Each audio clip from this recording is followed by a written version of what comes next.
Hello दोस्तों, मैं हूं श्रुति। आज मैं आपके लिए लेकर आई हूं शी इज़ द वन का एपिसोड नंबर 15 इन हिंदी। उससे पहले अगर आपने मेरे चैनल को सब्सक्राइब नहीं किया है तो प्लीज़ सब्सक्राइब कर लीजिए और वीडियो को लाइक कीजिए। दोस्तों, वीडियो बनाने में बहुत मेहनत लगती है तो आपसे रिक्वेस्ट है, प्लीज़ सब्सक्राइब कर लीजिए। तो चलिए शुरू कर दें एपिसोड नंबर 15। ड्रामा शुरू होता है वहाँ से जहाँ जिनशन और येशुआ आपस में काम कर रहे होते हैं और यूया उन्हें दूर से देख रही होती है। और जैसे ही येशुआ जिनशन के पास आने की कोशिश करती है, यूया को ये देखकर बहुत गुस्सा आता है और वो गुस्से में जाकर उन दोनों के सामने खड़ी हो जाती है। पहले तो उसे बहुत गुस्सा आता है, फिर वो आराम से उनसे पूछती है, क्या आप कॉफ़ी लेंगे? फिर वो दोनों टेबल पर देखते हैं जहाँ पर कॉफ़ी ऑलरेडी रखी होती है। तो ये देखकर वापस अंदर चली जाती है। फिर वो दोबारा उसे देखती है और शेरिंग उसे समझाती है कि तुम सिर्फ कॉफ़ी पूछने गई थी वहाँ पे, तुम्हें थोड़ी और हिम्मत जुटानी चाहिए और उन्हें कुछ कहना चाहिए। योयो ये सुनकर दोबारा उनके पास गुस्से से जाती है और अब की बार वो एक फ़ाइल लेके जाती है और वो जिनशन को देते हुए कहती है कि क्या आप ये फ़ाइल चेक करना चाहेंगे, एम्प्लॉयज़ के एग्रीमेंट से रिलेटेड है। जिनशन वो फ़ाइल चेक करता है और उसे वापस दे देता है। योयो को फिर भी बहुत गुस्सा आता है और वह किसी न किसी बहाने से उन दोनों के पास रहने का तरीका ढूंढती रहती है। वह सारे टेबल की, चेयर्स की, सबकी सफाई कर देती है और गुस्से में यीशुआ के पैरों के नीचे भी सफाई करने लगती है। तो यीशुआ उसके पोछे को अपने पैरों से दबा देती है और उसके बाद वो वहाँ से चली जाती है। ये वहाँ से चली जाती है। थोड़ी देर बाद योयो एंड शरंग एक बाथरूम में मिलती हैं और शरंग योयो से कह रही होती है कि ईश्वर ने तो हद ही कर दी है। कोई काम ऐसे भी करता है कि इतने नज़दीक आने की कोशिश करे जिनशन के। उसने तो मोरालिटी की बिल्कुल ही हद कर दी है। और इतने में यीशु वहाँ आ जाती है और यीशु उन्हें कहती है कि योयो तुम कुछ भी कोशिश कर लो, ये सब बहुत ही गंदी ट्रिक्स थी कि कभी बीच में कॉफ़ी लाना, बीच में क्लीनिंग करने के लिए आ जाना, बीच में फाइल देने के लिए आ जाना, ये सब बहुत ही पुरानी बातें हो गई हैं, ये सब छोड़ दो। यीशु ये सब कहकर वहाँ से चली जाती है।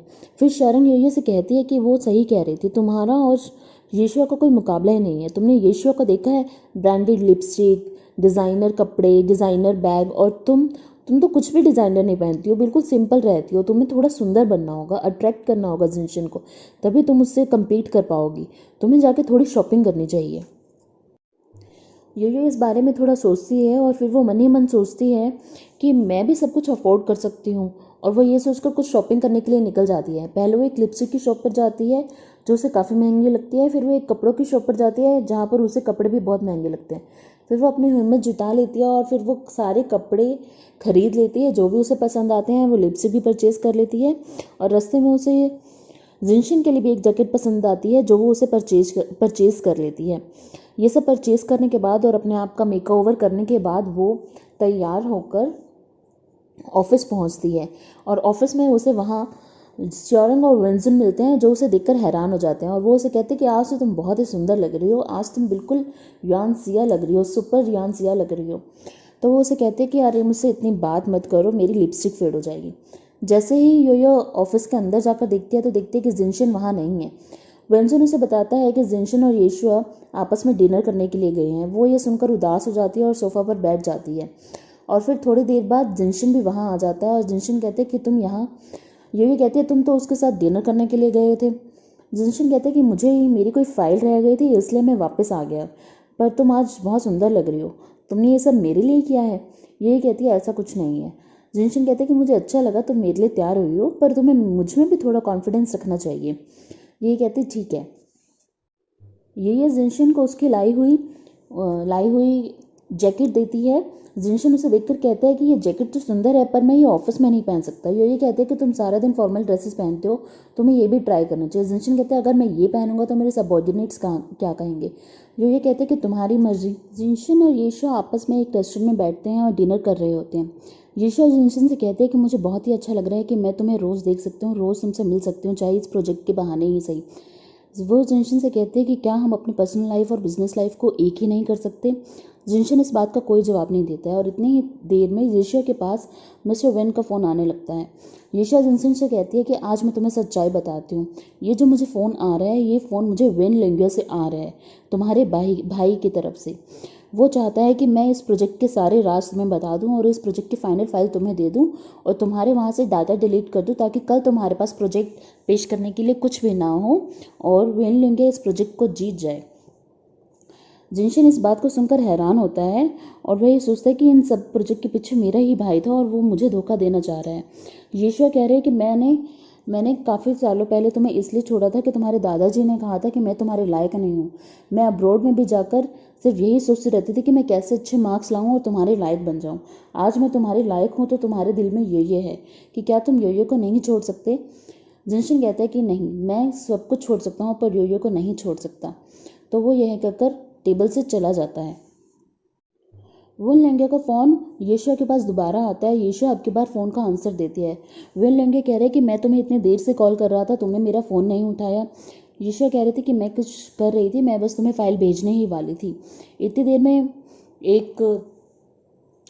में एक वेटर आता है और वो उससे पूछता है कि क्या मैं उस जेंटलमैन की टेबल साफ़ कर दूँ।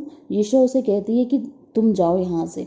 उधर वेन लियांको को थोड़ा शक होता है। वो उससे बोलता है कि यीशुआ तुम एक काम करो, मुझे फाइनल फाइल्स अभी भेज दो, मैं वेट कर रहा हूँ। यीशुआ कहते हैं कि हाँ ठीक है, मैं बस अभी भेजती हूँ। इधर ये डिनर टेबल पर बैठकर सोच रही होती है तो इतने में आके यूयू बोलता है कि क्या आज जिनशन आज भी लेट आएगा। उसने तो ओवर टाइम की हद ही कर रखी है। यहाँ पर एक सुंदर लड़की उसका इंतज़ार कर रही है और वो बाहर एक शैतान लड़के के साथ डिनर कर रहा है। क्योंकि कहते हैं कि यूयू तुम्हें थोड़ा ज़्यादा चालाक बनना पड़ेगा, सेंसिबल होना सही नहीं है। यूयू कह रही है कि हाँ तुम सही कह रहे हो, मुझे थोड़ा और चालाक बनना पड़ेगा। और वो ये कहकर जैसे ही जाने लगती है जिनशन वहाँ आ जाता है। जिनशन कहते हैं कि अच्छा तुम्हें अब चालाक बनना पड़ेगा। कहते हैं कि चलो साथ में डिनर करें, मैंने डिनर नहीं किया है। फिर योयो और जिनशन आपस में डिनर करते हैं। जिनशन उससे कहता है कि क्या अगर मैं कल प्रोजेक्ट में फेल हो गया तो तुम्हें बुरा लगेगा। योयो कहते हैं कि हाँ बुरा तो लगेगा, पर क्या ही फर्क पड़ता है, हार कर ही तो जीत मिलती है। और वो यह कहकर अच्छे से डिनर करने लग जाते हैं। और फिर अगले दिन सुबह सुबह यीशा ऑफिस में आती है। यीशु जैसे ही ऑफिस आती है और वो शेयर होल्डर मीटिंग में अटेंड करने वाली होती है, उसे एक सबऑर्डिनेट रोक लेती है। वो उसे कहती है कि यीशु आपको अंदर जाने की इजाज़त नहीं है। यीशु कह रहे कि मैं भी एक शेयर होल्डर हूँ, मैं अंदर क्यों नहीं जा सकती। सबऑर्डिनेट कहते हैं कि आपको शेयर होल्डर लिस्ट से हटा दिया गया है, मिस्टर वेन ने आपको हटा दिया है। और वह यह सुनकर हैरान हो जाती है और अपने शेयर्स को W+S कॉरपोरेशन से हटा देती है और ये अनाउंस कर देती है कि तानिया ग्रुप ने अपना अपना एग्रीमेंट W+S कॉरपोरेशन से हटा दिया है। ये न्यूज़ अखबारों में फैल जाती है। वेंजुन आके ये सब बातें यूयू को बताता है। यूयू सुनकर हैरान हो जाती है कि यीशु ने इतना बड़ा कदम ले लिया। शेयरिंग आके उसे कहती है कि ये कल तुमने उस औरत के साथ क्या किया जो उसने आज इतना बड़ा कदम ले लिया। यूयू कहती है कि मैंने तो ऐसा कुछ भी नहीं किया, मैंने तो उन्हें डिनर करने से भी मना नहीं किया, ये सब मेरी वजह से नहीं हुआ। तो शेयरिंग कहती है कि ऐसा कुछ होगा ज़रूर भी क्लोज में जिसकी वजह से ऐसा हुआ है। ये उदास होकर वहाँ से चली जाती है और जाकर देखती है कि जिनशन ने उसका दिया हुआ कोट ही पहना होता है और वो प्रोजेक्ट के लिए तैयारी कर रहा होता है वहाँ जाने की। ये कहती है कि अगर तुम ये कोट पहनकर वहाँ जाओगे तो ये अच्छा नहीं लगेगा, तुम्हें एक फॉर्मल ड्रेस पहननी चाहिए। जिनशन कहते हैं कि नहीं ये बहुत अच्छा है। ये कहते हैं कि वो मीटिंग के लिए अच्छा नहीं है। ये कहता है कि जिनशन कहता है कि इससे कोई फ़र्क नहीं पड़ता है। फिर जिनशन ये शेयरिंग और वेंजुन चारों मिलकर डेवलपमेंट राइट्स वाले मीटिंग में चले जाते हैं और आपस में जाकर बैठ जाते हैं। फिर ये जिनशन से कहती है कि तुमने कुछ भी कपड़े पहनो, इससे कोई फ़र्क नहीं पड़ता, पर तुम अपने आप में भरोसा रखना, तुम ज़रूर जीत जाओगे। जिनशन कहते हैं कि तुम्हारा साथ होगा तो मैं ज़रूर जीत जाऊँगा, डरने की कोई बात नहीं है। पीछे से शेरिंग वेंजुन को कहती है कि अगर हम आज हार गए तो क्या हमारी नौकरी चली जाएगी। वेंजुन कहता है कि हाँ हो भी सकता है हमारी नौकरी चली जाए, जो कंपनी के साथ होगा वो हमारे साथ भी तो होगा। फिर जिनशन पीछे से वेंजुन से फाइल मांगता है और वो देखता है कि वो दोनों आपस में बहुत ज़्यादा करीब आ जाते हैं। जिनशन योयो को कहता है कि ये दोनों आपस में प्यार करते हैं। वेंजुन ना में सर हिला देता है। फिर एंट्री होती है मिस्टर वेन लुएंग की। मिस्टर वेन लुएंग मिस्टर जिनशन के बड़ा भाई होता है। लोग आपस में बात करने लगते हैं कि आज तो दो मिस्टर वेन मीटिंग में मौजूद हैं, देखो किसकी जीत होती है। मिस्टर वेन लुएंग आकर जिनशन से कहते हैं कि हेलो भाई। जिनशन उसे देखता है और कहता है कि अभी तक दादाजी को पता नहीं है कि तुमने मेरे साथ क्या किया है, पर जैसे ही पता चलेगा उन्हें बहुत बुरा लगेगा। वेन लेके कहता है कि मुझे इससे कोई फ़र्क नहीं पड़ता, पर मैं वो सब चीज़ें वापस लेकर आऊँगा जो मेरी थी। और वो ये की तरफ अपना हाथ भी बढ़ाता है। ये हाथ मिलाने से मना कर देती है। तो वो उसे कहते हैं कि तुम्हें मुझसे इतना डर लगता है। ये इस चीज़ का कोई रिप्लाई नहीं देती।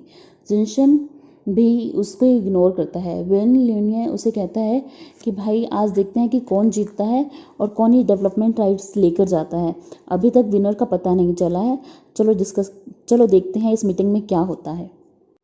फिर मिस्टर वेन लेंगे अपने प्रोजेक्ट को पेश करते हैं, जहां वो अपने बताए हुए सारे फ़ायदे बताते हैं और नुकसान बताते हैं। लोगों को उनकी प्रेजेंटेशन बहुत ज़्यादा पसंद आती है और लोग बहुत तालियों से उनकी प्रेजेंटेशन का स्वागत करते हैं। फिर बारी आती है वेन जिनशन की। वेन जिनशन को बुलाया जाता है उनके प्रोजेक्ट के लिए। वेन जिनशन ऊपर जाता है और वह भी अपनी सारी प्रेजेंटेशन देता है। लोगों को उसकी प्रेजेंटेशन वेन लेंगे से ज़्यादा पसंद आती है और उसके लिए ज़्यादा तालियां बजती हैं। मीटिंग के बाद जिनशन और लेंगा मीटिंग रूम के बाहर मिलते हैं और जिनशन उसे बताता है कि मुझे शुरू से ही थोड़ा सा यकीन होने लग गया था कि जब से यीशुआ आई है कुछ ना कुछ चक्कर ज़रूर है। मैंने यीशुआ के पीछे अपना एक बंदा भी लगाया था जो उसके बारे में थोड़ा पता कर रहा था। लेंगे कहता है कि मैंने तुम्हें बच्चा समझ लिया था, पर जिनशन अब तुम बड़े हो गए, अब तुम अच्छे बिजनेसमैन हो गए हो। वैसे कॉन्ग्रेचुलेशन, तुम इस चीज़ को जीत गए हो, तुम इस प्रोजेक्ट को जीत गए हो। जिनशन कहता है कि अगर तुम हमें हरा देते तो तुम्हें पता है दादाजी कितना बीमार हो जाते। तुमने बिल्कुल भी ये नहीं सोचा। लिंगे कहता है कि मैंने ये सब सोच रखा था और मैंने ये भी सोच रखा है कि मुझे किसे बचाना है और किसे नहीं। पर ठीक है, तुम अपनी जीत को सेलिब्रेट करो, मैं यहाँ से चलता हूँ। और वो ये कहकर यहाँ से चला जाता है। फिर ये वहाँ आती है और जिनशन का हाथ पकड़कर उसे बधाई देती है। उधर यीशुआ को पता चलता है कि वेन लिंगन हार गया है और वो थोड़ा उदास होती है। पर थोड़ी ही देर में उसके फ़ोन पर एक फ़ोटो आती है जिसमें वेन लिंगे और यान से साथ में होते हैं और वो उसे देखकर हैरान हो जाती है। वो मन ही मन सोचती है चाहे वेन लिंगे हार गया हो पर मैं फिर भी उसकी किसी न किसी तरह से मदद कर सकती हूँ। उधर वेन लिंगे एक बार में बैठकर ड्रिंक कर रहा होता है कि शुजे वहाँ आ जाता है। शिजू से आकर कहता है कि आज तो तुम दोपहर में ही ड्रिंक कर रहे हो। वेन लेंगे भी उसे कहता है कि तुम भी तो दोपहर में ही आए हो पीने के लिए। शिजू कहता है आज तो मैं बहुत खुश हूँ इसलिए आया हूँ। आज मैं एक बहुत ही इंपॉर्टेंट पर्सन से मिलने जा रहा हूँ। वेन लेंगे उसे कहता है कि क्या तुम युआन से मिलने जा रहा हूँ। शिजे इस बात का कोई रिप्लाई नहीं देता। सोजन उससे वेन से सॉरी बोलता है और कहता है कि मुझे तुम्हारे साथ ऐसा नहीं करना चाहिए था। तुम जिनशन के भाई हो, तुम अपनी ही भाभी को अपने भाई से कैसे चुरा सकते हो। मैं गलत था, पर मुझे ये बताओ कि तुम अपने ही भाई से क्यों कम्पीट कर रहे थे। मिस्टर वैन लेंगे कहते हैं कि काश मेरे दादाजी भी तुम्हारी तरह सोचते और वो भी सोचते कि हमें ऐसे कम्पीट नहीं करना चाहिए। शिजू से पूछते कि तुम्हारे दादाजी ऐसा क्यों करते हैं। वैन लेंगे उसे बताता है कि क्योंकि मैं एक सौतेली औलाद हूँ इसलिए। उधर जिनशन और ये साथ में घर जा रहे होते हैं। ये जिनशन से कहते हैं कि मुझे नहीं पता था कि तुम्हारा भाई तुम्हारी इतनी केयर करता है, तुमसे इतनी अच्छी तरह से पेश आता है। जिनशन कहते हैं कि हाँ, मेरा भाई मेरी बहुत चिंता करता है, बस ये सब दादाजी की वजह से है कि वो थोड़ा कॉम्पिटिटिव है। जब मैं पढ़ रहा था स्कूल में तो वेन लेंगे अपनी पढ़ाई के लिए अब्रोड चला गया था। वो दादाजी को दिखाना चाहता था कि वो भी बहुत ही कामयाब इंसान है। ये उससे पूछते कि ऐसा क्यों है, तुम्हारे दादाजी उसे पसंद क्यों नहीं करते।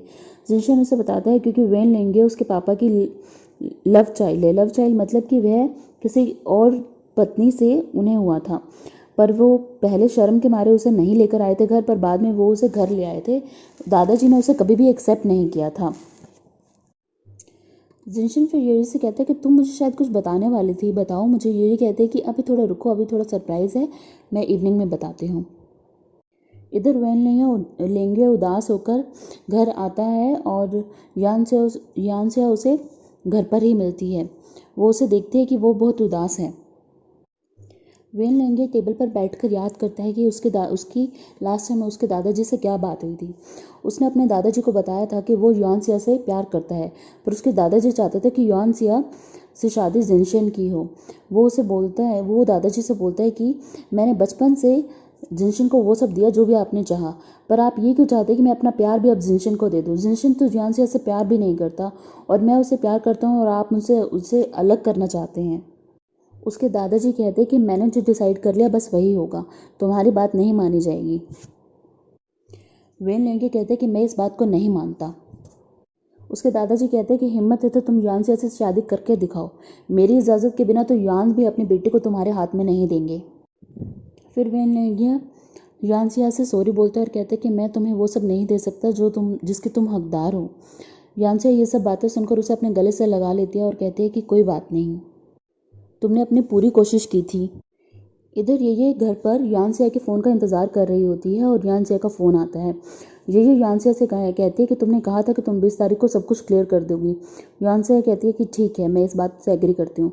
ये इस बात को सुनकर खुश हो जाती है। यानसिया वेन लेंगे से कहते हैं कि अब मैं इस राज को ज़्यादा देर तक राज नहीं रख सकती, अब मुझे सच्चाई सबको बतानी ही पड़ेगी, मुझे माफ़ कर दो। वेन लेंगे कहते हैं कि कोई बात नहीं, मैं इस बात को सुलझाने की कोशिश करता हूँ। इधर ये अच्छे से मेकअप कर जिनशन से मिलने की तैयारी करती है। वो अपने हाथ में एक फ़ोटो लेकर जाती है जिसमें ये और यानसिया एक साथ होते हैं, और वो जैसे ही गार्डन में पहुंचती है और जिनशन को वो फ़ोटो दिखाने ही वाली होती है कि जिनशन उसके ऊपर उल्टा गुस्सा करता है। जिनशन कहते हैं कि तुम इस बात को कब तक राज रखने वाली थी। ये इस बात को समझ नहीं पाते कि इतनी देर में दादाजी आ जाते हैं। दादाजी उसे वो फ़ोटो दिखाते हैं जिसमें यानसिया और वेन लेंगे एक साथ होते हैं। उन्हें ये नहीं पता होता है कि यानसिया और ये एक अलग पर्सनालिटी हैं। जिनशन उसे कहता है कि तुम मुझे कितने दिन से धोखा दे रही थी, तुम कितने दिन से मेरे भाई वेन लेंगे के साथ थी, तुम मुझे ये कब बात बताती, तुमने मेरे साथ ऐसा क्यों किया। उसके दादाजी कहते हैं ये शुरू से ये वेन लेंगे के साथ थी और हमें एक धोखा दे रही थी। जिनशन कहता है कि मैं इसके मुंह से सुनना चाहती हूँ कि इसने मेरे साथ ऐसा क्यों किया। ये कहते हैं कि मैं अभी तुम्हें कुछ भी नहीं बता सकती। दादाजी कहते हैं अब भी तुम इस लड़की के साथ खड़े हो, चलो यहाँ से, चलो यहाँ से। जिनशन योयो को गार्डन में छोड़कर चला जाता है। ड्रामा यहीं ख़त्म हो जाता है। दोस्तों, अगर आपको मेरा एपिसोड पसंद आया हो, मेरा वीडियो पसंद आई हो, तो प्लीज़ इसे लाइक कीजिएगा, मेरे चैनल को सब्सक्राइब कीजिएगा। Thank you very much.